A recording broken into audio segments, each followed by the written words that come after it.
Hello guys, അങ്ങനെ നമ്മളിന്ന് ഞായറാഴ്ചയായിട്ട് ഒരു സ്പെഷ്യൽ ഉണ്ടാക്കാതിരിക്കുന്നത് ശരിയല്ലല്ലോ. അപ്പോൾ നമ്മൾ വിചാരിച്ചു നല്ല കോട്ടയം സ്റ്റൈലുള്ള മീൻ കറി ഉണ്ടാക്കാമെന്ന് വിചാരിച്ചു കേട്ടോ. അങ്ങനെ ഏട്ടൻ രാവിലെ പോയി മീൻ വാങ്ങിച്ചിട്ട് വന്നിട്ടുണ്ട്. ഇതിപ്പോൾ വാളയുടെ തലയാണ് കേട്ടോ. നമ്മൾ തലക്കറിയാണ് ഇന്ന് ഉണ്ടാക്കാൻ പോണത്. അപ്പോൾ അതിന് വേണ്ടിയിട്ട് നമ്മൾ കുറച്ച് ചെറിയുള്ളി എടുത്തിട്ട് ഇതുപോലെ ചോപ്പ് ചെയ്ത് വെച്ചിട്ടുണ്ട്. അതുപോലെ തന്നെ ഇഞ്ചിയും വെളുത്തുള്ളിയും ചതച്ച് വെച്ചിട്ടുണ്ട്, കല്ലിൽ ചതച്ചതാണേ. അതുപോലെ തന്നെ ഒരു നെല്ലിക്ക വലുപ്പത്തിലുള്ള പുളിയും കൂടെ നമ്മൾ വെള്ളത്തിനകത്ത് ഇട്ട് വെച്ചിട്ടുണ്ട്. അതിനുശേഷം മസാലാസ് നമുക്ക് തയ്യാറാക്കാം. അതിനായിട്ട് കുറച്ച് മുളക് പൊടി, മല്ലിപ്പൊടി, മഞ്ഞൾപ്പൊടി, ഇത് മൂന്നും കൂടെ ഒരു ചെറിയ പാത്രത്തിനകത്ത് എടുത്തിട്ട് അതിലേക്ക് നമ്മൾ ചൂടുവെള്ളം ഉണ്ടല്ലോ, നല്ല തിളച്ചിട്ടുള്ള നല്ല ചൂടുള്ള വെള്ളം നമ്മൾ ഇതിനകത്ത് ഒഴിച്ചിട്ട് മിക്സ് ചെയ്ത് കൊടുക്കുകയാണ് കേട്ടോ ചെയ്യുന്നത്. നമ്മൾ ഡയറക്റ്റ് പൊടിയിടുന്ന സമയത്ത് കരിഞ്ഞു പോകാനൊക്കെ ചാൻസ് ഉണ്ടല്ലോ. അപ്പോൾ ഇങ്ങനെ ചെയ്യുന്ന സമയത്ത് ഒരു പ്രത്യേക ടേസ്റ്റും ഉണ്ടാവും, ഇത് ഒരുപാട് കരിഞ്ഞു പോവില്ല. അപ്പോൾ നമ്മൾ ഇതുപോലെ ഒന്ന് മിക്സ് ചെയ്തിട്ട് വെക്കുക. ഇത് ഞാനിത് മിക്സ് ചെയ്തിട്ടുണ്ട്. ഈ ഒരു പരുവത്തിലാക്കിയിട്ട് നമുക്കിത് മാറ്റി വയ്ക്കാം.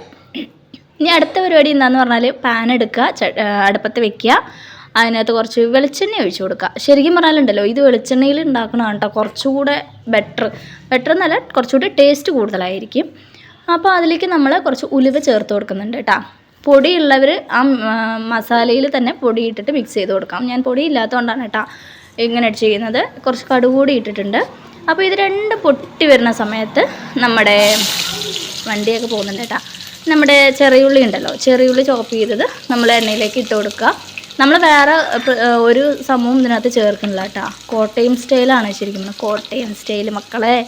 അപ്പോൾ നമ്മൾ ചെറിയുള്ളിയൊക്കെ ഇതുപോലെ എണ്ണയിലിട്ട് വഴറ്റിയിട്ടുണ്ട്. അതുപോലെ തന്നെ അതിനകത്ത് ഇഞ്ചിയും വെളുത്തുള്ളിയും നമ്മൾ ചതച്ച് വെച്ചതും കൂടി ഇട്ട് കൊടുക്കുക. അതിനുശേഷം കുറച്ച് കറിവേപ്പില ഇട്ട് കൊടുക്കുക കേട്ടോ. കുറച്ച് അധികം കറിവേപ്പില ആയാലും കുഴപ്പമൊന്നുമില്ല, നല്ല ടേസ്റ്റാണ്. അതുപോലെ തന്നെ മുടിക്കൊക്കെ നല്ലതാണല്ലോ. അങ്ങനെ നമ്മൾ കറിവേപ്പിലയും കൂടി ഇട്ട് വഴറ്റി കൊടുക്കുക. കുറച്ച് നമ്മൾ ഉപ്പും കൂടി ചേർക്കണം കേട്ടോ. അതിനകത്ത് ഉപ്പും കൂടി ഇട്ടിട്ട് എന്താ പറയുക, നല്ലപോലെ ഒന്ന് വഴറ്റി കൊടുക്കുക.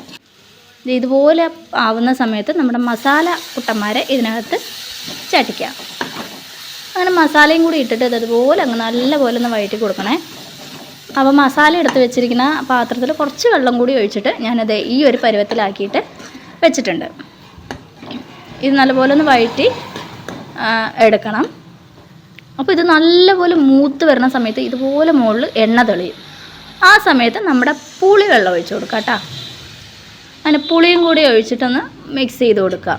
അടിപൊളിയാണ് മക്കളെ. ശരിക്കും പറഞ്ഞാലുണ്ടല്ലോ, ഞാൻ ഇത്രയും കാലം ഞാൻ മീൻകറി വെച്ചതിൽ എനിക്ക് വൺ ഓഫ് ദി ബെസ്റ്റായിട്ട് തോന്നിയത് ഇതാണ്. അതിൻ്റെ കൂടെ ഞാൻ കുറച്ച് ചൂടുവെള്ളം ഒഴിച്ച് കൊടുത്തിട്ടുണ്ട് കേട്ടോ. നമുക്ക് എത്രയാണ് ഗ്രേവി വേണ്ടത് അതിനനുസരിച്ച് നമ്മൾ വെള്ളം ചേർത്ത് കൊടുക്കണം. അപ്പോൾ ചൂടുവെള്ളം തന്നെ ചേർക്കുക കേട്ടോ. അപ്പോൾ ഞാൻ ചൂടുവെള്ളം കൂടെ ചേർത്തിട്ട് ഒന്ന് മിക്സ് ചെയ്തിട്ട് വയ്ക്കുക. ഞാൻ അപ്പോഴേ ഉപ്പ് ചേർത്തു, പക്ഷെ കുറവുള്ളത് കൊണ്ടാണ് ഞാൻ ഉപ്പ് ചേർത്തത്. അതുപോലെ നമ്മൾ വെട്ടി തിളയ്ക്കാൻ വിടുക. വെട്ടി തിളയ്ക്കുന്ന സമയത്ത് നമ്മുടെ വാളക്കുട്ടൻ്റെ തലയുണ്ടല്ലോ, തലയുടെ പീസുകൾ ഒന്നൊന്നായിട്ട് അതിനകത്തേക്ക് ഇട്ട് കൊടുക്കുക. കണ്ടോ, നമ്മുടെ വാളക്കുട്ടൻ കിടക്കുന്ന കിടപ്പ് കണ്ടോ? അങ്ങനെ നല്ലപോലെ ഇതിനകത്ത് എല്ലാം ഇട്ട് കൊടുത്തിട്ട് എല്ലാം ഒന്ന് ചാറ്റിനകത്ത് മുക്കിയെടുക്കുക. ഉണ്ടോ, ഇതുപോലെ അങ്ങ് മുക്കിയെടുക്കണം കേട്ടോ. എല്ലാം ചാറിനകത്ത് ഇങ്ങനെ മുങ്ങിക്കിടക്കണം. അപ്പോൾ അതിന് വേണ്ടിയിട്ട് നമ്മളൊരു ചെറിയൊരു പ്ലേറ്റ് എടുത്തിട്ട് ഇതുപോലെ അടച്ച് വെച്ചിട്ട് വേണം കേട്ടോ അത് തിളപ്പിച്ചെടുക്കാനായിട്ട്. അങ്ങനെ ഒരു തിളയൊക്കെ കഴിഞ്ഞ് മക്കളെ, ഇതേ നമ്മുടെ വാളക്കുട്ടന്മാരൊക്കെ നല്ലപോലെ ഒന്ന് കറിയൊക്കെ ആയിട്ടുണ്ട് കേട്ടോ, സെറ്റായിട്ടുണ്ടേ.